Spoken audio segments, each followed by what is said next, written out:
కోరికను నీవు విని ఉన్నావు. తండ్రి లేని వారికి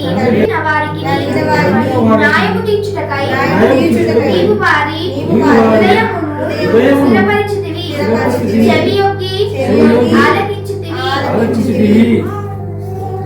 మీ అందరూ కూడా ప్రభు పేరట వందనాలు. మరి నిశ్చయంగా ఈ ఉదయకాలము దేవుని సందులో మనము కూడడము దేవుని చిత్తమై ఉన్నది. దేవుడు మనందరినీ కాచి కాపాడి ఆయన ఆలయంలో కూర్చోబెట్టి ఆయన్ని ఆరాధించేటువంటి గొప్ప అవకాశాన్ని ప్రభువారు మనకు దయచేసి ఉన్నారు. అయితే ఈ దినాన మనము మరి చదువుకున్నటువంటి వాక్య భాగంలో నుంచి మనము చూసినప్పుడు 10వ కీర్తన మరి మనం చదువుకున్నాం. ఇక్కడ రాయబడినటువంటి కీర్తనలో ఏమి రాయబడి ఉన్నదంటే మొదటి వచనంలో ఇక్కడ భక్తుడు ఏమని అడుగుతున్నాడంటే, మేము ఆపదలో ఉన్నాము, కష్టంలో ఉన్నాము, నువ్వు ఎందుకు మాకు దూరంగా ఉన్నావు, మమ్మల్ని ఎందుకు ఆదుకోవట్లేదు అని అడుగుతున్నాడు.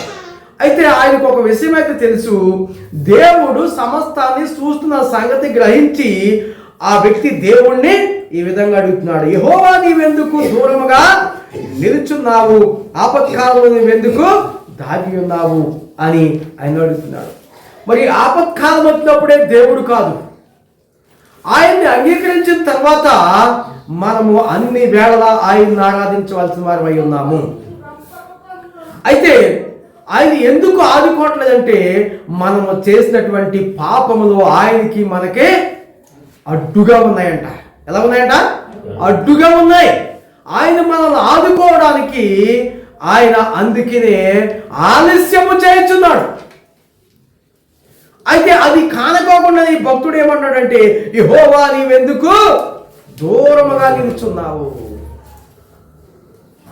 ఎప్పుడైతే మన పాపములను అంగీకరించి మనము ఒప్పుకుని విడిచిపెడతామో వారంట దేవుని చేత రక్షించబడతారు, ఆదుకొనబడతారు.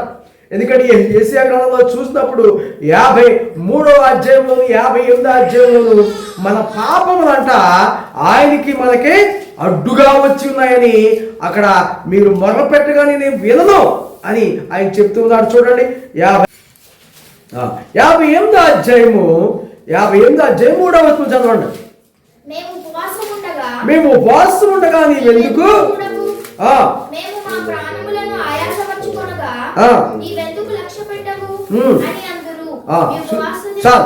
చాలండి. ఏంటంట అవంట ఎందుకు చూడము అని అడుగుతున్నారు. ఎందుకంటే మనము ఎప్పుడు దేవుడు జ్ఞాపకం వస్తే అప్పుడే కానీ ఆయన్ని ఎల్లవేళలా క్రమంగా ఆరాధించేవాళ్ళుగా లేము అని ఇక్కడ వాక్యము చెప్తున్నది. అలాగనే ఆ 3వ వచనము చివరి మాట చదవండి. మీ ఉపవాస దినమున మీరు మీ వ్యాపారం చేయదురు, మీ పనివారి చేత కఠినమైన పని చేయించుదురు, మీరు కలహపడుచు వివాదము చేయుచు అన్యాయముగా బుద్ధులాడుచు ఉపవాసముందురు, మీ కంఠధ్వని పరమున వినపడినట్లుగా మీరిప్పుడు ఉపవాసముందురు. చాలు ఏంటంట, మనం ఉపవాస ప్రార్థన చేసినా లేకపోతే ఉపవాసం ఉండక ప్రార్థన చేసినా ఈ వ్యక్తి ఇక్కడ మొర్ర పెడుతున్న మొర్ర ఏంటంటే, మేము ఆపదలో ఉన్నాం, నువ్వు ఎందుకు దూరంగా ఉన్నావు. చాలామంది కూడా దేవుణ్ణి నమ్మి కూడా దేవుడు ఉన్నాడా, దేవుడు ఉంటే మనల్ని రక్షించడా, మీరు సరైనటువంటి విధంగా మీరు మొర్ర పెట్టేవాళ్ళుగా లేరు, సరైనటువంటి విధంగా మీరు ఆరాధించేవాళ్ళుగా లేరు. నా మాట విని కూడా దాన్ని ఏం చేస్తున్నారు, మీరు నిర్లక్ష్యం చేస్తున్నారు, మీరు నిర్లక్ష్యము చేయుచున్నారు అని చెప్పుచున్నాడు. అయితే ఇంకొక మాటను కూడా మనం చూడండి. ఇక్కడ 12వ వచనం చూద్దాం. పూర్వకాలము నుండి పాడైపోయిన స్థలములను నీ జనులు కట్టెదరు, అనేక తరముల క్రిందట పాడైపోయిన పునాదులను నీవు చాలు. అక్కడ 59వ అధ్యాయం కూడా మొట్టమొదటి చూద్దాం. రక్షింప నేరకుండినట్లు ఆ యెహోవా హస్తము కురస కాలేదు. ఆయన హస్తాలు చాలా పెద్దవి కదా. ఆయన హస్తాలు ఎంత పెద్దవి అంటే, ఆయన పాదాలంట భూమికి సరిపోని అంట కదా. ఆయన సింహాసనం కూర్చుంటే ఆకాశం ఆయనకి సరిపోయిందంట. మరి ఆయన హస్తాలు ఎంత పెద్దగా ఉంటాయి, ఆయన హస్తాలు ఎంత పెద్దగా ఉంటాయి, ఆయన ఆదుకోవడానికి సమర్థుడే. 53వ అధ్యాయంలో ఒక మాట ఏమంటాడంటే 6వ వచనం చదవండి. మనందరమును గొర్రెల వలె త్రోవ తప్పిపోతిమి, మనలో ప్రతివాడును తన ఇష్టమైన త్రోవకు తొలగిపోయాడు. క్రమంగా లేదు, ఎలా అయిపోయాడ? తన ఇష్టమైన త్రోవకి తొలగిపోయారు. ఇంకా మన అందరి దోషము అతని మీద మోపాడు. ఏమండి, ఆయన అంతగా మనల్ని భరించడానికి ఇష్టపడుతున్నాడు. ఇక్కడ ఈ భక్తుడు అంటున్నాడు, నువ్వు మా మొరట్లేదు, మాకు సహాయం చేయట్లేదు, మేము కష్టంలో ఉన్నప్పుడు మమ్మల్ని ఆదుకోవట్లేదు అని చెప్తూ ఉన్నాడు. అయితే ఆయన ఆదుకోలేనటువంటి కఠినాత్ముడు కానీ కాదు. ఆయన ఎవరు? పవిత్రుడు. ఆయన పవిత్రుడు, మనమెవరము? పాపులము. ఆయన మనల్ని పట్టుకోవడానికి ఏమడ్డు వస్తాయంట? పాపములు అడ్డు వస్తున్నాయంట. ఏమడ్డు వస్తున్నాయంట? పాపములు. మీరందరూ చాలా మంచోళ్ళు.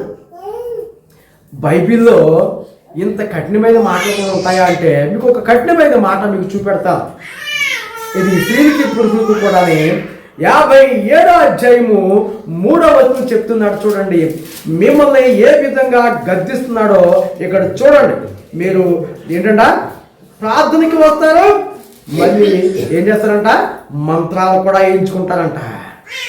అందుకనే నేను కార్యం చేయట్లేదు అని చెప్తున్నాడు ఆయన. చూడండి 3వ వచనం 57:3. మంత్ర ప్రయోగపు కొడుకులారా, వ్యభిచార సంతానమా, వేశ్య సంతానమా, మీరు ఇక్కడికి రండి.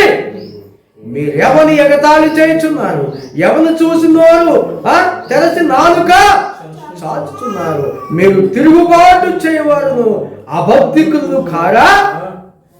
సహాయం అడిగినప్పుడు ఇలాంటి ఆరోపణ ఆయన మన మీద ఆరోపిస్తూ ఉన్నాడు. ఇలాంటి మాట చెప్తే మరి ఇంకోసారి చర్చికి రా. ఉన్నది ఉన్నట్టుగానే చెప్పమని చెప్పాడు, కానీ లేనిది ఉన్నట్టుగా చెప్పమని దేవుడు. ప్రియమైనటువంటి వారులారా, ఆయన ఇక్కడ ఏమన్నాడు? ఈ భక్తుడు ఏమన్నాడు ఇందాక? యెహోవా నువ్వెందుకు మాకు దూరంగా ఉన్నావు? ఏమండి, ఆ భక్తుడే కాదు, మనం కూడా వినడా అడుగుతాం కదా, అయ్యో ఇంత ప్రార్థన చేసాం, ఇంత ఉపవాసం చేసాం, ఇంత ఉపవాసం చేసాం, ఎందుకు మరి దేవుడు కార్యము చేయట్లేదు? ఇంకొక మాట ఉంటుంది, మీకు నాకు ఏమడ్డొచ్చాయంటాడు తెలిసైనా? మీ రక్తప్రాధములు మీకు నాకు అడ్డం వచ్చింది అని చెప్తాడు. మనమేమో అలాంటి తలంపు, మన దేవుడు మనల్ని ఆదుకోవట్లేదని మనం అనుకుంటున్నాం. కానీ ఆయన మన ఎడల ఎలాంటి తలంపు కలుగున్నాడు తెలుసా? మన ఆలోచనలు అంటే ఆలోచనలు కాదయ్యి.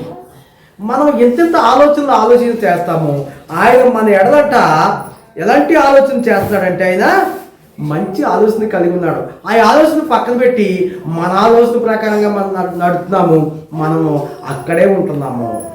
కాబట్టి ఆయనంట మన ఎడల గొప్ప ఆలోచన కలిగి ఉన్నాడు. ఎలాంటి ఆలోచన కలిగి ఉన్నాడంటే 55వ అధ్యాయము 8వ వచనాన్ని మనం చూద్దాం. నా తలంపులు మీ తలంపుల వంటివి కాదు, మీ త్రోవలు నా త్రోవల వంటివి కాదు, ఇదే యెహోవా వాక్కు. ఆయన తలంపులు ఎలా ఉన్నాయంట? మన తలంపులు చిన్నవి, మన ఎడల ఆయన తలంపు ఎలాగుందో తెలుసా? 9వ వచనం చదువుతాం చూడండి. ఆకాశములు భూమికి పైగా ఎంత ఎత్తుగా ఉన్నావో, మీ మార్గముల కంటే నా మార్గములు, మీ తల